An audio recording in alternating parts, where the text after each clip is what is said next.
เกาะติดข่าวสารทันเหตุการณ์ในพื้นที่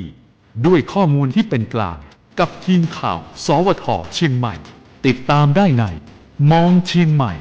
ทางสถานีวิทยุกระจายเสียงแห่งประเทศไทยจังหวัดเชียงใหม่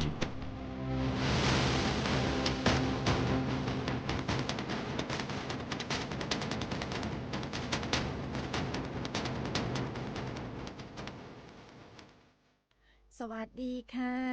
ต้อนรับคุณผู้ฟังเข้าสู่รายการมองเชียงใหม่กับทีมข่าวสวทเชียงใหม่ค่ะเราเจอกันแบบนี้เป็นประจำในทุกวันจันทร์ค่ะหลังเคารพธงชาติยาวไปจนถึงวันพฤหัสบดีค่ะวันนี้เราเจอกันในวันอังคารสีชมพูนะคะคุณผู้ฟังแต่วันนี้เราสองคนนัดกันถูกเลยค่ะมาโทนเดียวกันขอเป็นความชมพูในหัวใจก็แล้วกันนะคะวันนี้เราเจอกันในวันอังคารที่ 21 เดือนตุลาคมพุทธศักราช 2568 ค่ะคุณทักทายคุณผู้ฟังที่ติดตามพวกเรานะคะผ่านทางคลื่น FM 93.25 MHz แห่งนี้ 98 MHz และคุณผู้ฟังที่ติดตามพวกเราผ่านทางแฟนเพจ Facebook สวทเชียงใหม่ PRD นะคะเครือข่ายของกรมประชาสัมพันธ์ค่ะวันนี้ยังคงอยู่กับพวกเราทีมข่าวสวทเชียงใหม่1 หนุ่ม 1 สาวมาพร้อมกับบรรยากาศที่สดใสนะคะฟ้าหลังฝนนี่นะดิฉันพิมลกันเดชชัยค่ะผมคมสันครับวงครับค่ะวันนี้ก็เจอกันนะคะกับวันที่2ของการลงทะเบียนเนาะคุณเนาะครับคนละครึ่ง plus แต่ว่าเมื่อเช้าเนี้ยเท่าที่ดิฉันเห็นเนี่ยดิฉันเห็นคุณลงได้ด้วยอ่ะคุณทำไมคุณสามารถอย่างนี้ เช้านี้ผมจำไม่ได้ผมไปอ่านจากที่ไหนบอกว่าลงเมื่อวานเต็มแล้วใช่ไหมเมื่อวานเต็มตอนกี่โมงนะวัน4 โมงประมาณ4 โมงวัน4 โมงแล้วก็เขาบอกว่าเช้าวันนี้21นะครับตั้งแต่6 โมงต้นไปก็จะสมมติจะมีการคืนสิทธิ์ที่เหลือสมมติอาจจะบางคนอาจจะสมัครซ้ำซ้อนอะไรต่างๆนะครับหรืออาจจะด้วยระบบอะไรต่างๆตื่นเช้ามาลองเช็คดู6 โมงเช้าโอ้เหลือตั้ง300,000-400,000สิทธิ์เนี่ย300,000-400,000สิทธิ์แต่ตอนนี้8 โมงแต่ลงไปไวมากแต่ลงทีละพันคุณคะแต่เมื่อวานเนี่ยลงทีละหมื่นคุณดูตอนนี้เต็มแล้วฮะตอนนี้เต็มแล้วก็ลุ้นอีกพรุ่งนี้เช้าตอนนี้เต็มแล้วลุ้นอีกวันนึงคือบอกว่าภายใน3 วันอีก3 วันข้างหน้าคือถ้าตรวจสอบสิทธิ์คือบางคนอาจจะสมัครไปแล้วนะครับอาจจะรอตรวจสอบอย่างน้องๆที่อายุ16 ปีขึ้นไปจนถึงอายุ20 ปีกลุ่มนี้เนี่ยยังไม่เคยใช้ตั้งแต่เฟส 1 ถึงเฟส 5อย่างเมื่อวานที่เราไปที่วิไลโพลิมาเดี๋ยวมีเสียงน้องๆด้วยฟังน้องๆแล้วแบบดูคำตอบน้องน่ารักมากต้องบอกอย่างนี้คุณผู้ฟังแต่จริงๆแล้วเด็กๆเขาบอกว่าเขาสมัครง่ายเขาคือส่วนมากแล้วถ้าเป็นสมัครครั้งแรกเขาก็ยืนยันตัวตนผ่าน G-Wallet ได้เลยยกเว้นคนที่อาจจะติดปัญหาเรื่องของอัปเดตข้อมูลอะไรต่างๆอาจจะต้องไปยืนยันที่ตู้ ATM อะไรอย่างนี้คือจริงๆแล้วต้องบอกคุณผู้ฟังอย่างนี้นะเมื่อวานนี้หมดเร็วมากตั้งแต่เปิด6 โมงเนาะดิฉันเมื่อวานนี้ดิฉันก็เลยลองเข้าตั้งแต่6 โมงดูก็หมุนติ้วๆอย่างที่คุณผู้ฟังหลายๆท่านเจอปัญหามาก็หมุนติ้วๆจนถึงประมาณ6 โมง 25 6 โมง 30อะไรอย่างเงี้ยค่ะดิฉันก็เริ่มเข้าได้แล้วก็การยืนยันก็ต้องบอกว่าง่ายมากๆนะคะแล้วก็ได้เมื่อวานนี้ได้มีการประสานกับทางคลังจังหวัดสำหรับเรื่องของน้องๆหรือว่าท่านว่าคุณผู้ฟังที่ลงทะเบียนผ่านคนละครึ่งเป็นแบบเป็นเฟสใหม่ต้องบอกว่าเป็นรายใหม่ที่ยังไม่เคยสมัครนะคะก็คือเขาบอกว่าจะแจ้งภายใน3 วันในความหมายก็คือระบบค่ะจะตรวจสอบสิทธิ์นะคะตรวจสอบก็คือคุณสมบัติที่เขาวางไว้คุณว่าต้องเป็นคนไทยที่อายุตั้งแต่16 ปีขึ้นไปนะคะก็คือ16 ปีจนถึงวันที่ลงทะเบียนก็คือไม่เกิน26 ตุลานะคะแล้วก็ไม่มีก็คือจะเป็นตามหลักเกณฑ์เลยคุณไม่มีบัตรสวัสดิการแห่งรัฐอะไรอย่างเงี้ยค่ะก็คือถ้าหลักเกณฑ์เราตรงก็จะมีการยืนยันว่าเราได้รับสิทธิ์แต่ถ้าหลักเกณฑ์เราไม่ตรงค่ะก็คือจะต้องบอกว่าก็จะไม่ได้รับสิทธิ์นะแล้วก็ลงใหม่ยังไงเนี่ยระบบก็ตรวจสอบคือมันตรวจสอบไปแล้วครั้งหนึ่งก็คือไม่ตรงคุณสมบัติคุณถึงลงใหม่ก็คือยังไงก็ไม่ตรงคุณสมบัตินะคะเพราะฉะนั้นเนี่ยสิทธิ์อย่างที่คุณคมสันบอกก็จะตีกลับมาที่คนละครึ่ง plus นะคะเวอร์ไวเว็บคนละครึ่ง plus อย่างที่เราเห็นเมื่อเช้าคุณคมสันเห็นตอนที่ส่งให้ดิฉันเนี่ย300,000 กว่า300,000 กว่าค่ะแต่ตอนนี้ 8 โมงคุณผู้ฟังค่ะไม่มีแล้วนะ แต่ถือ คะ ว่าถือว่าไวนะเพราะว่า ไวค่ะคุณ ของผมนี่เช็คตอนประมาณ6 โมงนิดๆนะ6 โมงประมาณไม่เกิน6 โมง 10 นาทีนะครับ ค่ะ แต่ว่าเห็นมีคนก่อนหนั้นที่เช็คประมาณสัก6 โมงตรงเนี่ย6 โมงเช้าเนี่ยเขาเหลือหลายแสนนะประมาณสัก400,000ได้นะตอนผมไปเช็คมัน300,000 กว่า ตอนนี้คุณส่งให้ดิฉันดู 300,000 กว่า จำได้ว่า โอ้โห 345 ใช่ใช่ดิฉันเห็นอยู่ตอนนั้นประมาณ300,000 กว่าก็ ครับ ก็ถือว่าเป็นโครงการที่ได้รับความสนใจนะคะ วันนี้เนี่ยเรายังคงรับเรื่องของข้อซักถามสำหรับโครงการคนละครึ่งอยู่นะคะ คุณผู้ฟังใครมีข้อสงสัยหรือว่าอยากมีข้อคำถาม หรือว่ามีปัญหาอะไรยังไงเนี่ยฝากเราไว้ได้อย่างที่เคยบอกกันมาตลอดช่วงนี้เนี่ยเราจะตอบคำถามให้นะคะ ตอบปัญหาให้ตอบข้อสงสัยให้ ถ้าเราสองคนตอบได้เลย ก็ตอบ จะตอบให้เลย แต่ถ้าเราสองคนตอบไม่ได้ก็ ครับ จะนำคำถามเนี่ยไปถามในหน่วยงานที่เกี่ยวข้อง แล้วก็จะกลับมาตอบให้คุณผู้ฟังได้รับฟังกันในช่วงของรายการมองเชียงใหม่ หรือว่าจะฝากพี่ๆนะคะ น้องๆทีมดีเจสวทเชียงใหม่เนี่ยจะอัปเดตให้ฟังเรื่อยๆก็แล้วกันนะคะอ่ะไปดูเรื่องของพยากรณ์อากาศกันก่อนไหมคุณฟ้าหลังฝนในช่วงของปลายฝนต้นหนาว วันนี้เนี่ยดิฉันเห็นสีขาวแล้วนะ ไม่มีฝนแล้วนะ เราไม่เห็นสีขาวมาเนี่ยหลายเดือนแล้วนะตั้งแต่ ใช่ ตั้งแต่ช่วงพฤษภาเป็นต้นมา ใช่ ไม่เห็นสีขาวเลย ค่ะ นะฮะ อ่ะก็คุณผู้ฟังค่ะเดี๋ยวสักครู่นะเดี๋ยวฉันจะรับโทรศัพท์แต่ขออนุญาตอ่านเรื่องของพยากรณ์อากาศสักครู่หนึ่งเนาะเดี๋ยวฉันจะรับโทรศัพท์ค่ะเป็นการพยากรณ์อากาศนะคะในวันอังคารที่ 21 ตุลาคม พุทธศักราช 2568 ค่ะเป็นการพยากรณ์ช่วง 24 ชั่วโมงนี้นะคะซึ่งสภาวะอากาศทั่วไปค่ะภาคเหนือของเรายังคงมีฝนฟ้าคะนองเกิดขึ้นได้บางแห่ง โดยมีอากาศเย็นในตอนเช้า และอุณหภูมิจะลดลงเล็กน้อย เนื่องจากบริเวณความกดอากาศสูงกำลังปานกลางจากประเทศจีน ได้แผ่ลงมาปกคลุมประเทศจีนตอนใต้ และประเทศเวียดนามตอนบนแล้วค่ะ คาดว่าจะแผ่ลงมาปกคลุมบริเวณประเทศลาวตอนบน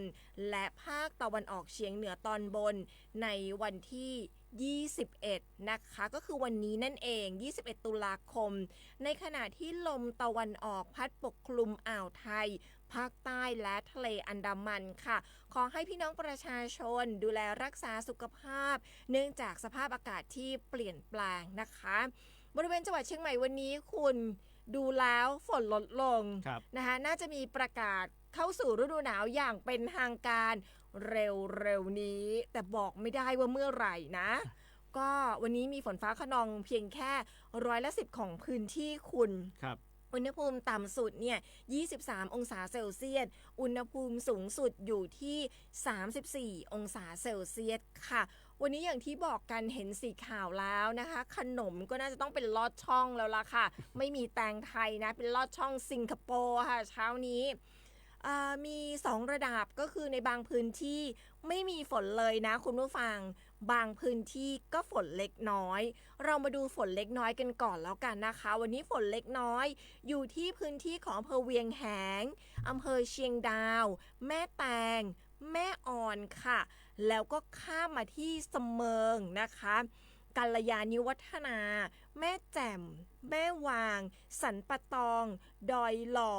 จอมทองฮอด ดอยเต่า และอมก๋อยค่ะ นี่เป็นพื้นที่ที่มีการคาดหมายปริมาณฝนสะสมอยู่ในระดับเล็กน้อย ส่วนไม่มีฝนวันนี้นะคะอำเภอทางโซนเหนือคุณ ครับ โอ้โห แม่อายฝางชัยปราการพร้าวนะคะ ดอยสะเก็ดนะ แล้วก็มาที่แม่ริมสันทรายอำเภอเมืองหางดงสารพี สันกำแพง นี่เป็นพื้นที่ที่วันนี้เนี่ยท้องฟ้าสดใส ไม่มีการคาดหมายเรื่องของฝนแล้วคุณ ก็นะดิฉันว่าอ่ะนะ จริงๆแล้วจะมีฝนถ้าตามพยากรณ์จะมีฝนอีกแค่2 วันเลยนะวันนี้กับพรุ่งนี้ ใช่ นะครับหลังจากนั้น คุณ ก็จะไม่มีฝนแล้วนะครับ ฟ้าโปร่ง ตลอดทั้งสัปดาห์ก็มีฝนแค่2 วันครับวันนี้21 22นะครับส่วน23เป็นต้นไปฝนไม่มีแล้วนะครับยาวไปจนถึง27นะครับในตลอดทั้ง7วันนี้นะครับไม่มีฝนแล้วนะฮะก็น่าจะใกล้เข้าสู่ฤดูหนาวแล้วนะครับต้องเดี๋ยวเราประกาศอย่างเป็นทางการนะครับส่วนทางภาคใต้นะครับภาคใต้กับภาคตะวันออกเฉียงเหนือวันนี้นะครับมีประกาศของทาง อุตุนิยมวิทยานะครับเรื่องของฝนฟ้าคะนองนะครับจากพายุนะครับเฟิงเฉินนะครับที่ได้คุยกันเมื่อวานนะฮะเป็นตอนนี้เป็นออกประกาศเป็นฉบับที่4แล้วนะครับสำหรับเช้าวันนี้นะฮะซึ่งตัวนี้เนี่ยเป็นพายุโซนร้อนนะครับที่ตอนนี้เนี่ยจะทำให้จะไม่เข้าประเทศไทยโดยตรงนะครับแต่ว่าจะเฉียดแหละแต่ว่าก็อิทธิพลของพายุเฟิงเฉินเนี่ยจะทำให้วันที่ 22 ถึง 23 นะครับตุลาคม 2568 เนี่ยภาคตะวันออกเฉียงเหนือมีฝนฟ้าคะนองบางแห่งครับส่วนภาคใต้เนี่ยมีฝนตกหนักถึงหนักมากนะครับบางแห่งนะครับเนื่องจากว่าร่องมรสุมกำลังปานกลางพาดผ่านภาคใต้ตอนกลางนะครับขอให้พี่น้องประชาชนนะครับบริเวณดังกล่าวเนี่ยระวังอันตรายจากฝนตกหนักนะครับถึงหนักมากอันนี้ซึ่งวันที่ 23 เนี่ยจะมีฝนตกหนักนะครับถึงหนักมากในที่ภาคใต้ก็จะเป็นสงขลาปัตตานีนราธิวาสครับแล้วก็วันที่ 24 นะฮะ 24 เนี่ยนครศรีธรรมราชพัทลุงสงขลาปัตตานีนราธิวาสตรังและก็สตูลนะครับ 25 อีกวันหนึ่งนะครับที่มีฝนตกหนักพัทลุงสงขลาปัตตานีนราธิวาสนะครับนี่หลายๆอำเภอนี่3 วันติดนะครับส่วนวันที่ 23 ถึง 26 เนี่ยก็จะมีฝนตกหนักแต่ไม่ถึงกับหนักมากนะครับซึ่งปริมาณฝนก็จะมีตั้งแต่35 มิลลิเมตรถึง 90 มิลลิเมตรอันนี้ก็จะเป็นเน้นที่ภาคใต้เหมือนเดิมนะครับหลายๆจังหวัดเลยนับตั้งแต่นครศรีธรรมราชนะครับนครศรีธรรมราชสุราษฎร์ธานีนะฮะยาวไปจนถึงนู่นเลยครับทางยะลานราธิวาสนู่นเลยนะครับก็ส่งกำลังใจนะครับช่วงนี้ทางใต้อาจจะมีฝนหลังจากที่ไม่ค่อยมีฝนนะครับในช่วงที่ผ่านมานะครับซึ่งที่เป็นข้อระมัดระวังก็คือ 23-25 นี่แหละนะฮะที่จะมีฝนปริมาณน้ำฝนเนี่ย 90 มิลลิเมตรขึ้นไปเนี่ยนะครับที่จะค่อนข้างจะเยอะนะฮะสงขลาปัตตานีนราธิวาสนครศรีธรรมราชพัทลุงสงขลานะครับรวมไปถึงตรังและสตูลด้วยนะครับอันนี้ทางภาคใต้แล้วก็อาจจะมีภาคตะวันออกเฉียงเหนือบางส่วนนะฮะก็ถือว่าช่วงนี้ทางภาคใต้ก็ต้องระมัดระวังเรื่องของฟ้าฝนส่วนบ้านเราคุณขายอดดอยวันนี้อากาศเปิดนะจ๊ะเป็นยังไงฮะวันนี้ยอดดอยอินทนนท์พอดิฉันก็เริ่มขายครัวโดยพลันนะฮะพอทุกอย่างอากาศเปิดดิฉันทำอะไรไม่ได้แล้วนอกจากการขายครัวเท่านั้นค่ะคุณผู้ฟังขาไม่ได้ขายครัวมาหลายวันขายครัวให้โครงการคนละครึ่งมาหลายวันแล้ววันนี้ขออนุญาตขายครัวบ้านเราบ้างนะคะวันนี้เนี่ยคุณยอดดอยต้องบอกว่าท้องฟ้าเปิดคุณอากาศเปิดนะทางยอดดอยแล้วก็กิ่วแม่ปานค่ะโอ้โหแบบคุณภาพอากาศดีมากๆเลยในช่วงของปลายฝนต้นหนาวเป็นช่วงที่ไม่มีฝนแล้วฝนน้อยแล้วแล้วก็บรรยากาศยังคงเขียวชอุ่มคุณไปหยุดยาวครับหยุดยาวคุณเห็นไหม ขายของเชิญชวนไปที่เชียงใหม่หยุดยาวเลยนะฮะใช่คุณแล้วแบบได้กลิ่นของธรรมชาติสูดอากาศที่แบบบริสุทธิ์นะคะในช่วงที่ยอดดอยอย่างนี้ดีกว่าคุณวันนี้เนี่ยอุณหภูมิยอดดอยนะ10 องศาเซลเซียสคุณอาจจะแบบลดต่ำจนเป็นเลขตัวเดียวก็เป็นไปได้นะในอนาคตอันใกล้นะฮะใช่ค่ะยอดดอยกิ่วยอดดอยอยู่ที่10 องศากิ่วแม่ปานอยู่ที่12 องศาคุณที่ทำการเนี่ยวันนี้อยู่ที่16 องศาเซลเซียสนะแต่ต้องบอกคุณผู้ฟังก่อนเส้นทางศึกษาธรรมชาติกิ่วแม่ปานยังไม่เปิดให้บริการนะคะอดใจรออีก2 อาทิตย์ประมาณอาทิตย์กว่าจะเริ่มเปิดในช่วงของวันที่1 พฤศจิกายนและที่สำคัญคุณเดือนนี้เนี่ยปีนี้เนี่ยวันที่1เป็นวันเสาร์ด้วยดิฉันว่าคนเยอะแน่ๆเลยในส่วนของเส้นทางศึกษาธรรมชาติกิ่วแม่ปานนะเปิดวันแรกใช่และที่สำคัญคุณเขาจะมาเที่ยวเชียงใหม่นะไปเที่ยวดอยอินทนนท์ก่อนนะศึกษาธรรมชาติกิ่วแม่ปานก่อนพอลงมาแล้วก็จะมาลอยกระทงคู่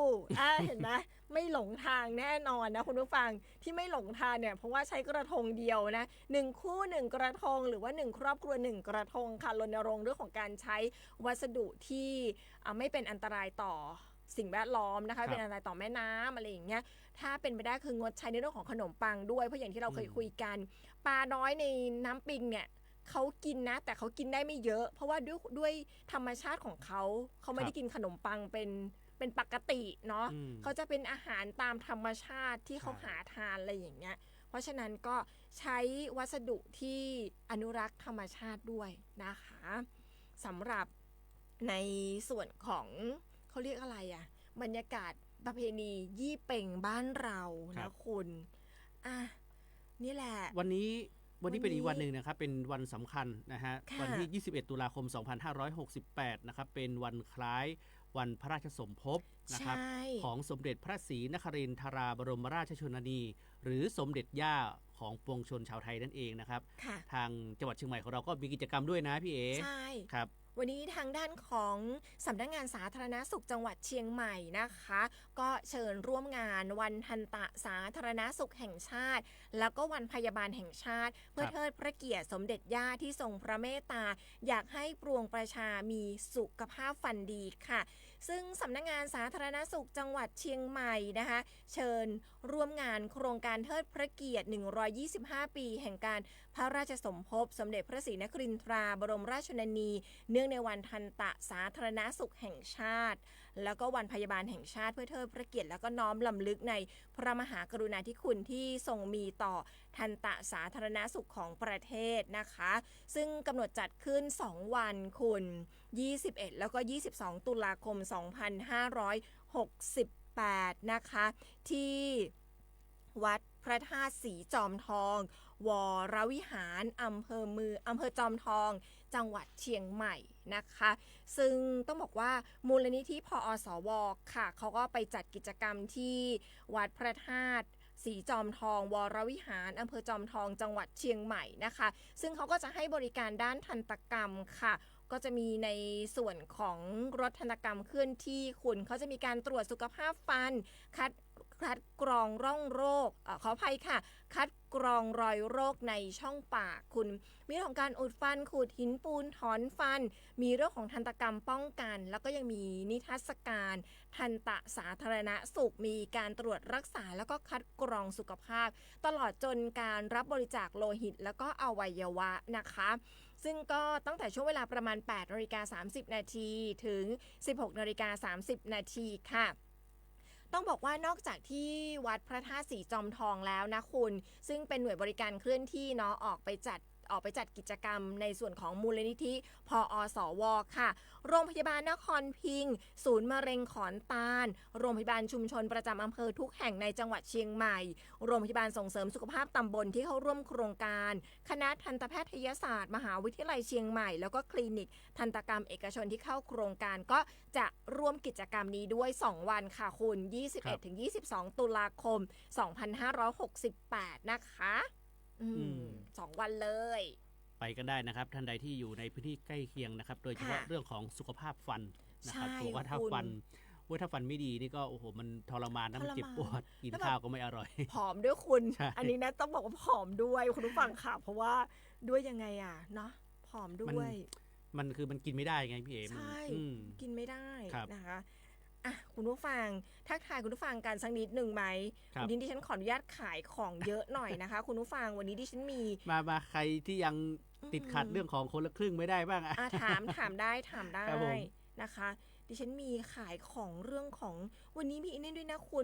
มี น กิน ดาว เจ ตก วันนี้กิน ใช่ เจ กินเจด้วยฝนดาว กินเจวัน ตก แรก ด้วย ครับ เดี๋ยวนะดิฉันขออนุญาตหาดูฝนดาวตกสักนิดนึง ดิฉันเดี๋ยวนะคะ สำหรับท่านใดที่อาจจะลงทะเบียนคนละครึ่งไม่ทันนะ ค่ะ ผมบอกว่า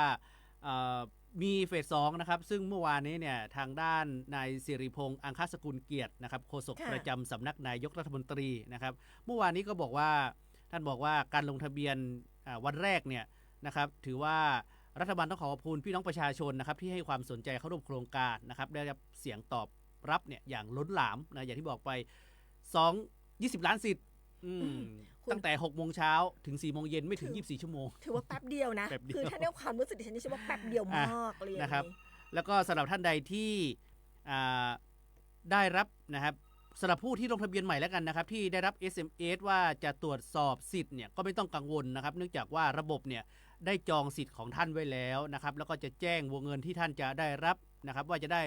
รับวงเงิน 2,000 หรือ 2,400 เนี่ยภายใน 3 วันนะครับก็อย่างที่บอกไปภายใน 3 วันเช้าวันนี้6 โมงเช้านี่เช็คเลยนะก็ขึ้นแล้วนะเช้านี้นะครับคืนสิทธิ์มาหลักแสนนะครับ300,000 400,000 สิทธิ์นะฮะสำหรับประชาชนนะครับที่ระบุว่าตนเป็นผู้เสียภาษีแต่ว่าได้รับวงเงินแค่ 2,000 บาทนะฮะทางกระทรวงการคลังได้รายงานนะครับมาทางรัฐบาลบอกว่าผู้ที่จะได้รับ วงเงินนะฮะ 2,400 บาทคือผู้ที่เคยยื่นภาษีเงินได้พงด90 หรือ 91 ในเดือนเมษายนที่ผ่านมาเท่านั้นนะครับสำหรับท่านใดที่อาจจะบอกว่าทำไมถึงได้ 2,000 นะครับอาจจะมีการยื่นภาษีนะครับเลยเวลาที่กำหนดหรือเปล่านะครับหรือว่าอาจจะเข้าไปเช็คได้นะครับในระบบการยื่นภาษีนะครับ e-filing ของทางด้านกรมสรรพากรได้นะครับว่าเราได้ยื่นภาษีภายในเดือนเมษายน 2568 ที่ผ่านมาหรือเปล่านะฮะสำหรับท่านใดที่ถามว่าคนละครึ่งเฟส 2จะมาอีกไหมสำหรับท่านที่ตกหล่นอาจจะพลาดสิทธิ์รอบนี้ไปอาจจะไปยืนยันตัวตนช้าอะไรต่างก็แล้วแต่นะฮะทางด้านรัฐบาลนะครับบอกว่าจะเริ่มนะเฟส 2เนี่ยในเดือนมกราคมนะครับ 2569 ก็คือมกราคมที่จะถึงนี้นั่นเองนะครับสำหรับร้านค้าที่เข้าร่วมโครงการเฟสที่2เนี่ยจะต้องเป็นร้านค้าที่ได้รับ up skill และ re skill นะครับอันนี้เป็นหนึ่งใน5 พลัสอย่างที่บอกไปที่บอกมีพลัสเพิ่มมานะฮะส่วนประชาชนที่ตกหล่นจากเฟสแรกจะได้รับการพิจารณาให้รับสิทธิ์ในเฟสที่2ก่อนนะครับแล้วก็คาดว่าจะได้วงเงินเท่าเดิมนะครับเท่าคนที่ได้เฟสแรกนะครับทั้งนี้ก็ในด้านของปัญหาและความไม่สะดวกเนี่ยก็ได้ทางด้าน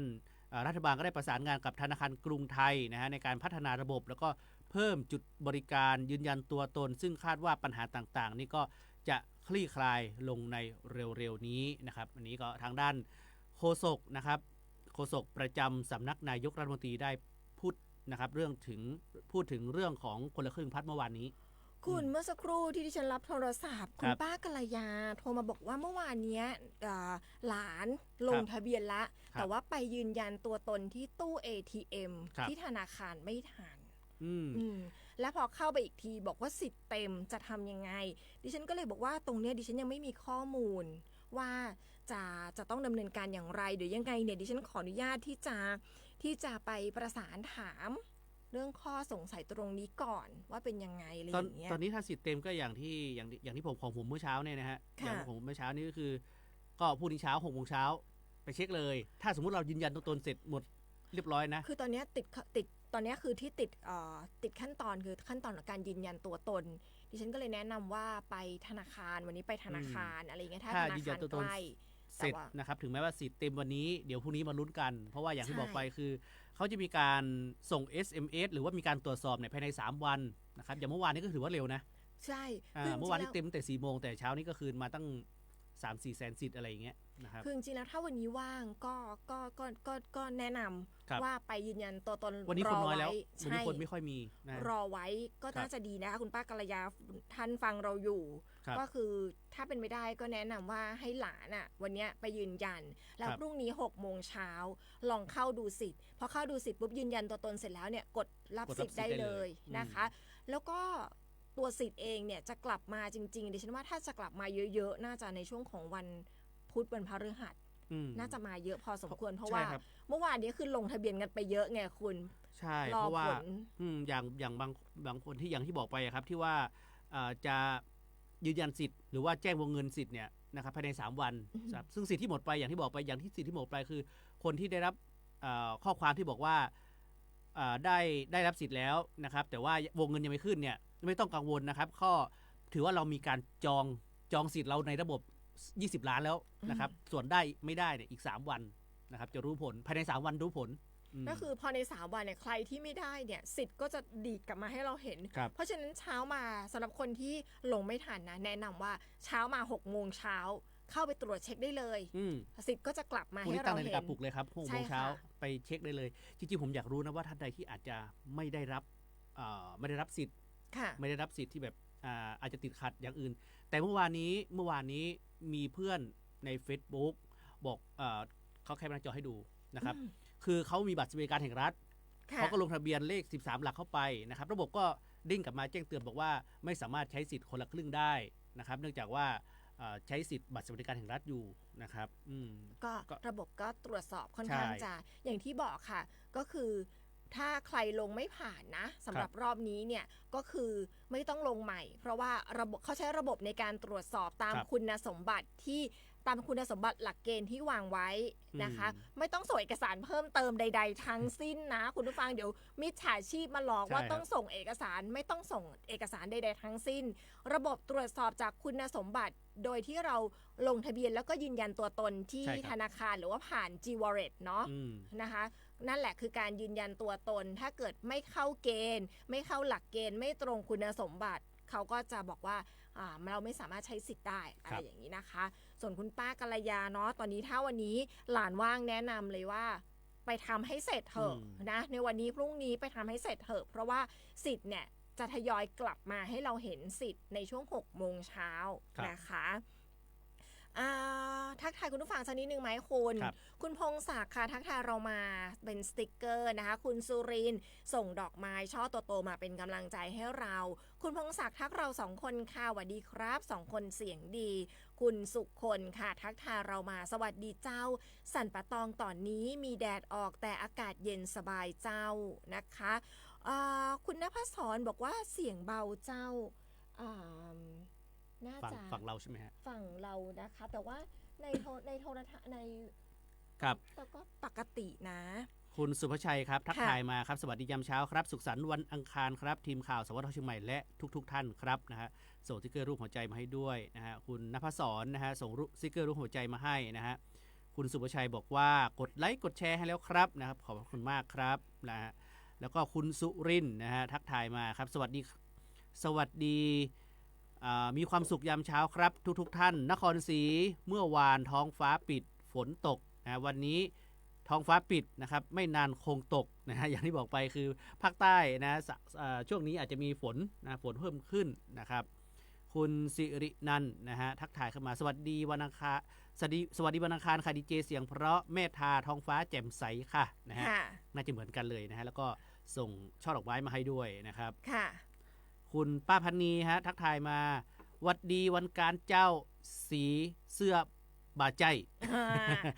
เปิงกับพายุจื่อน่ากลัวแต่ก็จ้างเตอะลงทะเบียนได้ละจะขายโคกับขายเตอะ บอกแล้วว่าวันนี้สีชมพูอยู่ในใจนะเจ้าคุณณภศรคะรบกวนสอบถามเสียงชัดเจนขึ้นไหมคะเผื่อว่าไปปรับนิดนึงนะคะลองยังไงก็ถ้าเสียงดังขึ้นยังไงก็แจ้งเราด้วยนะคะคุณลุงต้นรถสวยแม่ริมบอกว่าป่าซางลำพูนอากาศเย็นแล้วดูแล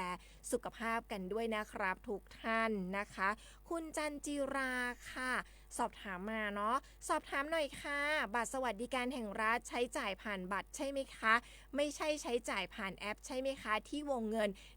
1,150 บาทค่ะคุณคมสันใช้จ่ายผ่านบัตรเหมือนเดิมนะครับใช้เหมือนเดิมเลยนะครับไม่ต้องผ่านแอปครับผมแต่วงเงินจะเพิ่มขึ้นนะครับเป็น 1,150 บาทนะครับ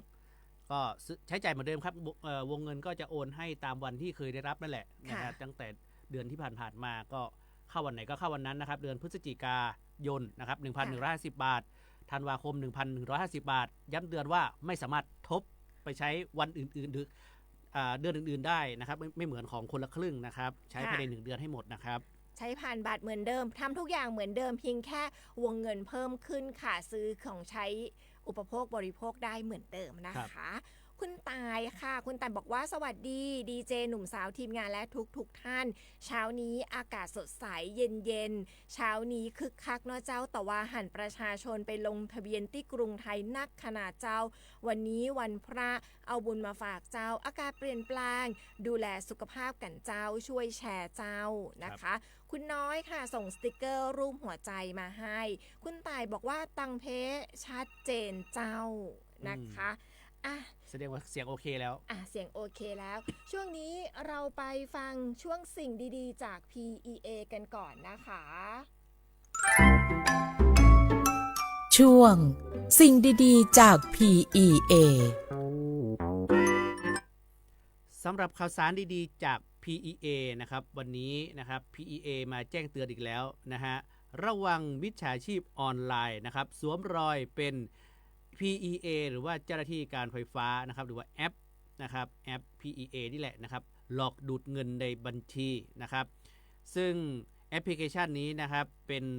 บอกว่า PEA Smart Plus เนี่ยต้องโหลดได้จาก App Store และ Play Store เท่านั้นนะฮะอย่าได้หลงเชื่อนะครับกลุ่มมิจฉาชีพที่จะส่งลิงก์ต่างๆนะครับให้เราสมัครนะครับเพื่อรับสิทธิ์อะไรต่างๆนะครับของการไฟฟ้าส่วนภูมิภาคนะครับอย่าได้หลงเชื่อนะครับมิจฉาชีพออนไลน์ที่จะสวมรอยเป็น PEA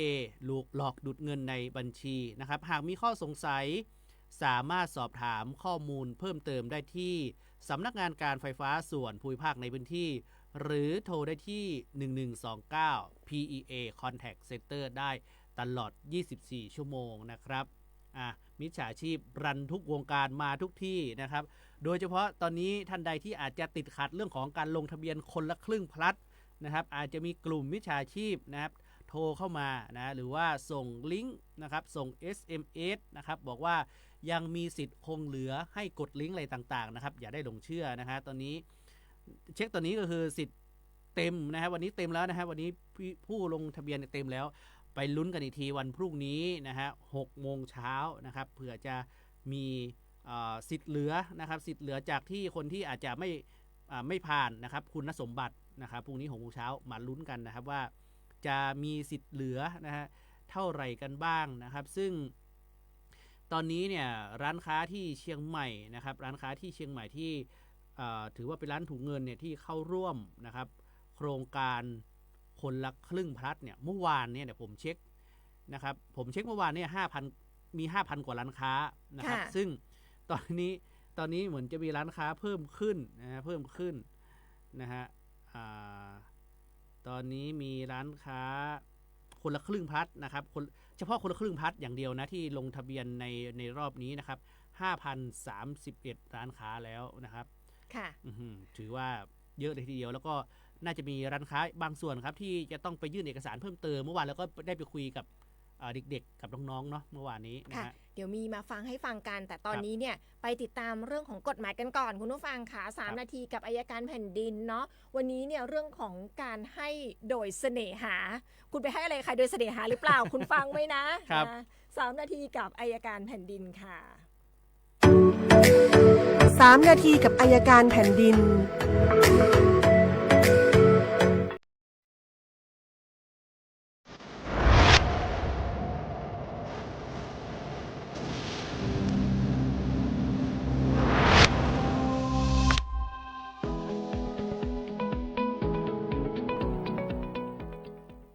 วันนี้เราจะมาพูดเรื่องการให้โดยเสน่หานะครับบางคนอาจจะเข้าใจว่าเรื่องการให้เนี่ยเป็นเรื่องที่ง่ายแค่ส่งมอบทรัพย์สินต่อกันก็จบเรื่องแต่มันจะมีทรัพย์สินบางประเภท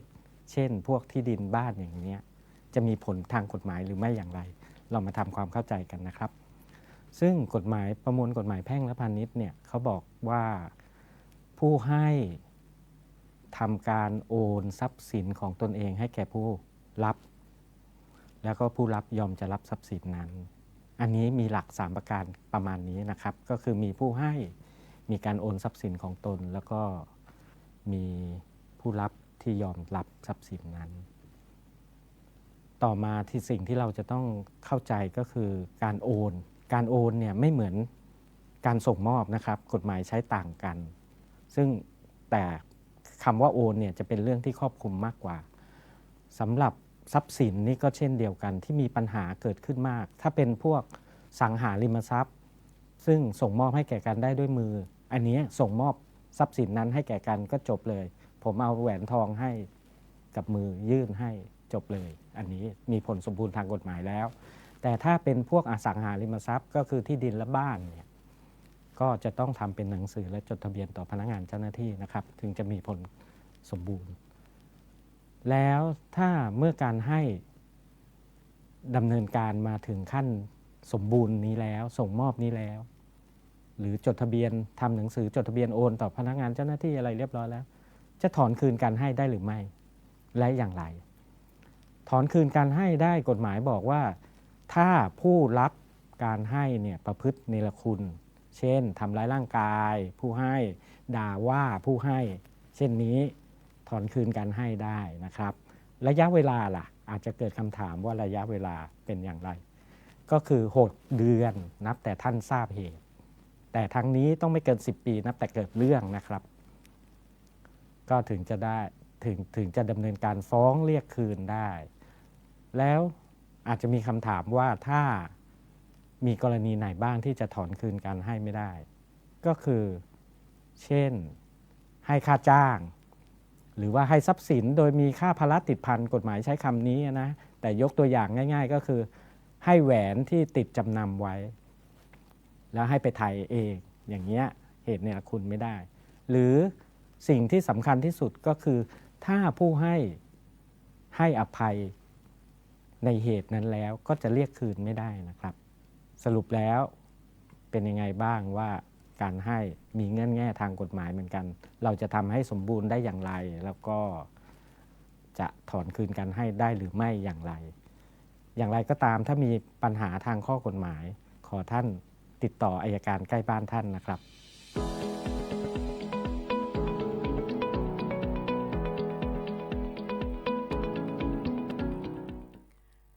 คุณไม่ให้ใครด้วยเสน่หาบ้างหรือเปล่าอย่าลืมนะครับเขามีอะไรนะระยะเวลาเนาะ6 เดือน ใช่ค่ะ ปีต้องถามคุณก่อนว่าคุณไปให้ใครบ้างหรือเปล่า ให้โดยเสน่หานะคะก็เป็นเรื่องกฎหมายใกล้ตัวที่ต้องบอกว่าบางทีเราเองอ่ะเราอาจจะนึกไม่ถึงนะคะคุณครับเมื่อสักครู่ที่ดิฉันคุยโทรศัพท์คุณคมสัน คุณผู้ฟังโทรมาถามเนาะก็บอกว่าเป็นผู้สูงอายุได้เบี้ยผู้สูงอายุมา600แล้วก็มีบัตรสวัสดิการแห่งรัฐเนี่ยได้มาเดือนละ300เงิน850เข้าที่ไหนเข้าที่600หรือ300เข้าที่300ครับแล้วก็ถามเหมือนเดิมก็คือสามารถทบได้ไหมนะคะบอกว่ามีปัญหาเรื่องของการแบบออกไปซื้อของก็เลยบอกว่าทบไม่ได้ไม่เหมือนคนละครึ่งนะคะ 1,150 บาทของเดือนพฤศจิกายนก็คือก็ต้องซื้อให้หมดภายในเดือนพฤศจิกายนเดือนธันวาก็จะโอนมาให้อีกรอบหนึ่งนะคะ 1,150 ก็เลยบอกคุณลุงไปว่าอย่างนี้แล้วกันไหนๆก็ต้องออกมาเนาะเดือนละครั้งซื้อคือหมดไปเลยนะคะอาจจะไม่สะดวกในเรื่องของการเดินทางคุณอาจจะอยู่ในพื้นที่ที่อาจจะไกลเรื่องของร้านสักนิดนึงนะคะก็แนะนำว่าอาจจะต้องเดือนละครั้งนะคะส่วนหลายๆท่านที่อาจจะอยู่ไม่ไกลร้านก็อาจจะเดือนละ3ครั้ง2ครั้งก็ไม่เป็นอะไรเนาะคุณครับก็คือใช้ภายใน1 เดือนใช้ให้หมดนะครับภายใน1 เดือนทบไม่ได้นะฮะค่ะคุณต่ายถามมานะคะบอกว่ารบกวนสอบถามแหมน้อยเจ้ามีคนเปิ้นสอบถามแอปคนละครึ่งนี้โหลดทาง Play Store ทางเดียวเนาะเจ้าคุณดีเจทางลิงก์ถ้ามีคนส่งมาห้ามเข้าไปกดเนาะเจ้าถูกต้องครับค่ะถูกต้องโหลดเองนะฮะ Play Store กับ iOS นะคะ2ระบบเท่านั้นก็คือใครใช้ iPhone ต้องโหลดผ่าน iOS ใครใช้Android นะคะก็ต้องโหลดด้วย Play Store นะคะคุณจัญญาทักทายเรามาสวัสดีเจ้างั้นเราลองไปฟังเสียงท่านผู้ว่าราชการจังหวัดเชียงใหม่ต่อด้วยเสียงน้องๆสักนิดนึงเมื่อวานนี้ลงทะเบียนวันแรกท่านผู้ว่าไปดูการ์ดไปดูว่าแม่ค้าพ่อค้าเป็นจะได้พ่อเมื่อวานนี้ว่านั่ง3 ล้อถีบนั่ง3 ล้อถีบไปแอลกาดนะเจ้าลองฟังเสียงท่านดูว่าเมื่อวานนี้ลงพื้นที่แล้วเป็นจะได้พ่องแล้วก็มีเสียงของน้องๆโพลีเทคนิคลานามาเมื่อวานนี้คืออายุ 17-18 ละคุณนะเพิ่งลงทะเบียนครั้งแรกน่ารักมากสำหรับคำตอบคุณผู้ฟังลองฟังดูให้ฟังต่อกันเลยละกันค่ะครับก็หลังจากไปเดินดูในตลาดผู้ประกอบการมีความเข้าใจมากน้อยแค่ไหนมีปัญหาอุปสรรคอะไรมีข้อเสนอแนะอะไรเราก็มาดูตรงจุดรับลงทะเบียนซึ่งรัฐบาลได้กำหนดให้ธนาคารกรุงไทยเป็นหน่วยงานหลักนะครับประชาชนเยอะครับวันนี้ผมได้สอบถามท่านผู้จัดการกรุงไทยสาขาเชียงใหม่นะครับก็ทราบว่าคนเยอะวันนี้ตั้งแต่เช้าแล้วท่านก็พยายามบริหารให้เป็นไปด้วยความเรียบร้อยเพิ่มจำนวนเจ้าหน้าที่เข้าไปเพิ่มช่องรับนะครับทราบว่าวันนี้ก็จะมีปัญหาเรื่องของคนที่เปลี่ยนมือถือแล้วก็ข้อมูลไม่ตรงอะไรเงี้ยก็จะมาปรับแก้ไขกันที่สาขาเจ้าหน้าที่ก็อำนวยความสะดวกกันอย่างเต็มที่แล้วก็ฝั่งร้านค้าก็ลดจำนวนลงมาบ้างแล้วแต่ก็ยังมีมาอยู่อย่างต่อเนื่องนะครับเท่าที่รับรายงานเป็นกำลังใจให้กับธนาคารกรุงไทยแล้วก็มารับทราบว่าท่านจะให้ผมเนี่ยสนับสนุนช่วยเหลืออะไรไหมนะครับเราก็ยินดีเต็มที่ครับวันนี้ผู้ที่เกี่ยวข้องทั้งหมดหัวหน้าส่วนราชการที่รับผิดชอบในการขับเคลื่อนนโยบายสำคัญของรัฐบาลนี้ก็ทุกคนมารับรู้ข้อมูลด้วยตัวเองทั้งฝั่งของผู้ที่ทำหน้าที่รับลงทะเบียนและผู้ที่มาลงทะเบียนผ ว่าเขาติดปัญหาอะไร มีข้อเสนอแนะอะไร เราจะได้เอาไปนำแก้ไขปรับปรุง ถ้าเราทำได้เองเราจะทำทันที แต่ถ้าทำไม่ได้ต้องเสนอฝ่ายนโยบายที่สูงขึ้นไปเราก็จะรวบรวมและนำเรียนหน่วยงานที่เกี่ยวข้องต่อไปนะครับ ได้ลงทะเบียนคนละครึ่งไหมคะ เรียบร้อยแล้วครับ เรียบร้อยแล้ว การลงทะเบียนเป็นยังไงบ้าง ผมลงยังไงบ้าง ลองเล่าให้ฟังหน่อยได้ไหม ก็อันดับแรกก็ต้องแบบสแกนหน้าเพื่อยืนยันตัวตนก่อนครับเพราะว่าเป็นครั้งแรกด้วยเพิ่ง 18 อาจจะยากนิดนึงเนาะสำหรับคนที่แบบเพิ่งทำครั้งแรก ผมรู้สึกว่ามันยากไหมถ้าสำหรับในส่วนของผมเองอะ ถ้าเทียบกับแอปพลิเคชันอื่นๆก็โอเคเลยพอประมาณนี้ครับไม่ได้ยากขนาดนั้น แล้วผมลายยากไหม ไม่ยากครับ ก็แค่ลงกรอกตามบัตรประชาชน แล้วผมไปยืนยันตัวตนกันที่ไหนอะครับ ของผมเนี่ยยืนยันตัวตนผ่าน G Wallet ครับบางครั้งถ้าเรา G Wallet ได้เราก็ไม่จำเป็นต้องไปที่ ATM ก็ได้ ของผมล่ะ ของผมไปที่ตู้ครับ ผมไปที่ตู้ แล้วได้สิทธิ์คนละครึ่งพัดแล้วจะเอาไปทำอะไรบ้าง ก็ไปกินข้าวใช้ขนใช้ส่วนตัว ใช่ของผมว่าเพิ่งเปิดเทอมก็ไปซื้อพวกอุปกรณ์การเรียนหรือว่าอะไรที่ร้านต่างๆ ที่ร่วมรายการครับ โอ้โห คุณฟัง เห็นไหม ดู ฮะ แล้วเป็นยังไง แต่เมื่อวานนี้ก็ได้คุยกับทางด้านอาจารย์ประสิทธิ์ ค่ะ ชูดวงนะครับทางด้านรองผู้อำนวยการฝ่ายกิจการนักศึกษาก็บอกว่าร้านที่โพลีเทคนิคลานาเนี่ยก็เข้าเกือบทุกร้านนะตอนนี้ที่ไม่หมดก็เพราะว่าบางส่วนเนี่ยกำลังไปยื่นเอกสารอยู่นะครับก็จะทำให้เขาเรียกว่าน้องๆเนี่ยจะได้ซื้อของได้เพิ่มขึ้นอะไรอย่างนี้ แล้วก็มีพวกอุปกรณ์การเรียนอย่างที่น้องๆบอกแหละนะครับที่จะต้องใช้ในการเรียนการสอนเดี๋ยวหลังวันที่ 29 เนี่ยเราอาจจะต้องไปหาอาจารย์ประสิทธิ์อีกรอบหนึ่ง ใช่ ไปสัมภาษณ์อาจารย์ประสิทธิ์แล้วก็ไปสัมภาษณ์น้องๆไปสัมภาษณ์ร้านค้าในส่วนของโรงเรียนโพลีเทคนิคลานาและอาจจะมีในส่วนของมหาวิทยาลัยคุณเราจะลองไป เดี๋ยวเราจะแอบ ตระ ไป เวนดู ซุ่มดูนะฮะแอบไปซุ่มดู ไปแอบกินข้าวกับน้องๆ แถวโรงอาหาร ไประลึกถึงบรรยากาศตอนสมัยเรียนเนาะ เนาะ โรงอาหาร อ่ะคุณขาขออนุญาตทิ้งท้ายด้วยเรื่องนี้แล้วกันเนาะสำหรับ ครับ วันนี้มีฝนดาวตกค่ะคุณผู้ฟังโอไรออนิสนะคะเป็นคืนที่ 21 ถึงรุ่งเช้า 22 ตุลาคมนะคะก็ดูได้ตั้งแต่ช่วงเวลา 22:30 นาทีนะ4 ทุ่มเกิงของ ครับ คืนนี้นะคุณจนถึงรุ่งเช้าของวันพรุ่งนี้ 22 ตุลาคมค่ะ จุดศูนย์กลางการกระจายตัวของฝนดาวตกจะอยู่บริเวณแขนของกลุ่มดาวในพลานปรากฏขึ้นทางทิศตะวันออกจากนั้นจะค่อยๆเคลื่อนขึ้นสู่บริเวณกลางท้องฟ้าค่ะแล้วก็สามารถเฝ้าชมได้ตลอดทั้งคืนจนถึงรุ่งเช้าสำหรับผู้ที่สนใจชมฝนดาวตกโอไรออนิสนะคะแนะนำเลือกสถานที่ที่มืดสนิทค่ะปราศจากแสงรบกวนหรือห่างจากแสงเมืองให้มากที่สุดแม้จะมีอัตราการตกสูงสุดเพียง20 ดวงต่อชั่วโมงแต่ก็เป็นฝนดาวตกที่สังเกตได้ง่ายช่วงเวลาที่เหมาะสมในการสังเกตการณ์ก็คือหลังเที่ยงคืนเป็นต้นไปนะคะคุณผู้ฟังค่ะก็ทิ้งไว้ฝากใครชอบก็ไปชมฝนดาวตกดู8:59 นาทีแล้วเรา2คนไปก่อนเดี๋ยวพรุ่งนี้กลับมาใหม่ค่ะวันนี้ไปก่อนสวัสดีค่ะ สวัสดีครับ